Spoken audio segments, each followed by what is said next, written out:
मैत्रिणींनो, तुम्हाला सुद्धा मराठवाड्याच्या रेसिपीज आवडतात का? तर आज आपण मराठवाड्याचं फेमस असलेलं पाकातली पुरी पाहणार आहोत। तर त्यासाठी इथे मी अर्धा किलो बारीक रवा आणि पाव चमचा मीठ टाकून घेतलेला आहे आणि मूठ वळेपर्यंत आपल्याला थंड तेल टाकून घ्यायचं आहे।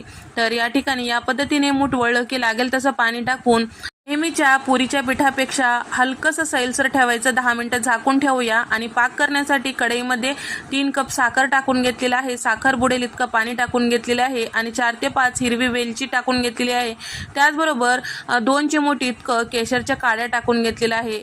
2 बोटामध्ये धरून पाक चेक करायचा आहे। तर हलकंसं तार येऊ लागलं की आपल्याला गॅस बंद करायचा आहे। नेहमीच्या पुरीप्रमाणे पुऱ्या लाटून घ्यायचं आहे। त्यानंतर काट्याच्या चमच्याने याला छिद्र करून घ्यायचं आहे जेणेकरून हे पुरी फुगणार नाही। त्यानंतर मध्यम गॅसवर छान असं हे पुरी जी आहे कुरकुरीत होईपर्यंत तळून घ्यायचं आहे। पुरीला फुगू द्यायचं नाही आणि छान लालसर तळून घ्यायचं आहे। तर या ठिकाणी इथे पुऱ्या या पद्धतीने तयार झालं की पाकामध्ये टाकून घ्यायचं। 1-1 मिनिटं पाकामध्ये आलटपालट करून ठेवून घ्यायचं। त्यानंतर ताटामध्ये काढून घ्यायचं। मस्त अशी पाकातली पुरी तयार।